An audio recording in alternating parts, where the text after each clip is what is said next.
अल्लाह रहमत करे मोहम्मद बिन अब्दुल वहाब नजदी रहमतुल्लाह अलैह पर, जिन्होंने ला इलाहा इल्लल्लाह की आवाज़ को इस पाक सरजमीन सऊदी अरब से बुलंद किया।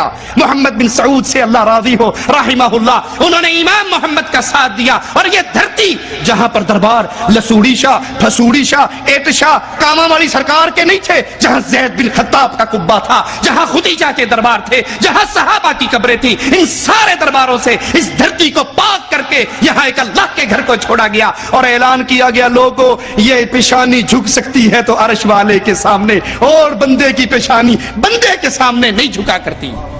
तो ये जितने भी हैं, और आपको मैं बता दूं, नामों से धोखा मत खाइएगा, ये बड़ी प्रैक्टिकल बात है कि अम्मा अब्बा एक होते हैं लेकिन सारे बेटों के नाम और बेटियों के नाम एक नहीं होते।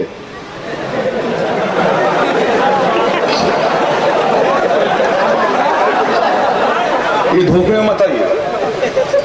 जाहिर है कि 4 बेटे हैं तो एक का नाम असलम होगा, एक का नाम अकरम होगा, एक का नाम इमरान होगा, एक का नाम जावेद होगा। आपने ये कैसे समझ लिया कि सारे बेटों का नाम एक होगा? तो धोखों में नहीं आइएगा। ये जितने हैं सब, ये जुम्मन बुद्धन वफाती जितने हैं सब, इनके अम्मा अब्बा एक ही हैं सब। ये ज़हन में रख लीजिए, ज़हन में रख लीजिए। जाहिर है 4 बेटे होते हैं तो चारों की आदत एक नहीं होती,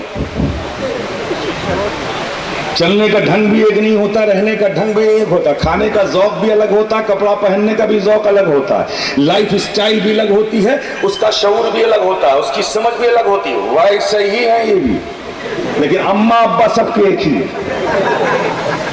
आप समझ रहे हो ना?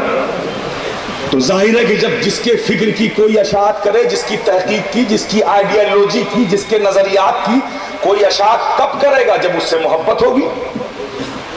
तो ये सारे के सारे मिलकर एक ही आइडियोलॉजी, एक ही फिक्र है, एक ही आंदोलन है, तहरीक है, जिसका नाम है वहाबियत, और जिसके फाउंडर का नाम है मोहम्मद बिन अब्दुल वहाब नजादी। ये उसका फाउंडर 1702 में पैदा हुआ, 1724 में वहाबी आंदोलन तहरीक की बुनियाद डाली। अब जो वहाबियत की अशात कर रहा है, इसका मतलब यह है कि वो उससे मोहब्बत करता है। मोहब्बत ना करता तो अशात कैसे करता? जितने भी वहाबियत के नाम पर आज इस्लाम में खल्फशार है, उस मोहम्मद बिन अब्दुल वहाब नजदी ने इस्लाम में एक नए मॉड्यूल का इस्लाम 1724 में रखने की कोशिश की और इख्तिदार की ताकत से उसे जबरन मनवाने की कोशिश की।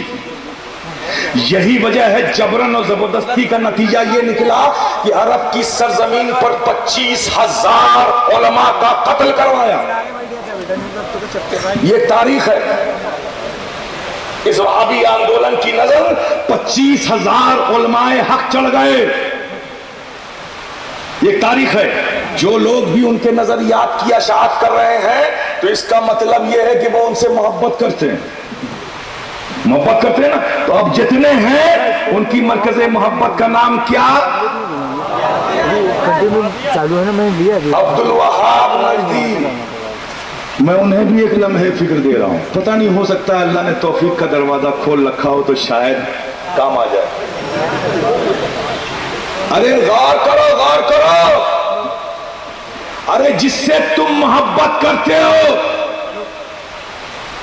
पूछो अपने इन उलमा से कि अल्लाह इतना करीम है, इतना करीम है कि अगर हमारी कौम में एक शराबी हो, जुआरी हो, बदकार हो, बेअमल हो, वो भी मरता है तो अल्लाह पाक उसे भी दफन होने के लिए 2 गज जमीन देता है। 2 गज जमीन उसे भी मिलती है दफन होने के लिए। लेकिन अरे जालिम, गौर तो कर, तू जिससे मोहब्बत करता है, अल्लाह ने उसे 2 गज जमीन भी नहीं दी। ये पूरी दुनिया की वहाबियत से ये फकीर शफी गदाए जिलानी पूछता है कि अगर है तो बता, मोहम्मद बिन अब्दुल वहाब नजदी की कब्र कहां है? चूहे जैसे ये बता नहीं सकते कि उसकी कब्र कहाँ है, इसलिए कि कब्र बनी ही नहीं तो होगी कहां से।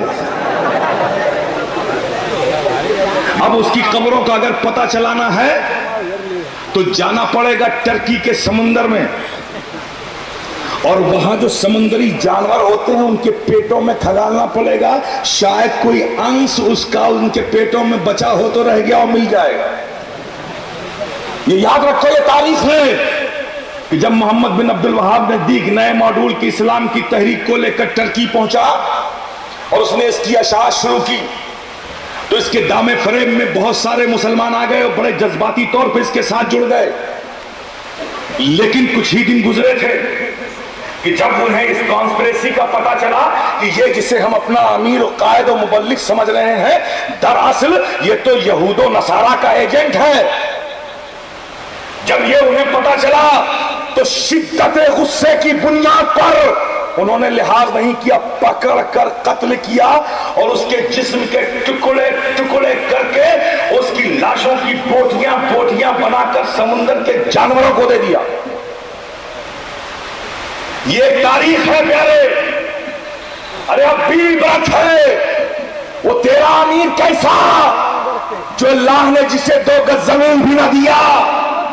अरे बेनिशानों से लगकर तू भी बेनिशान हो जाएगा। अगर बानिशान बनना चाहता है तो आ इन बानिशानों की चौखट पर आ जा, इन बानिशानों की चौखट पर आ जा।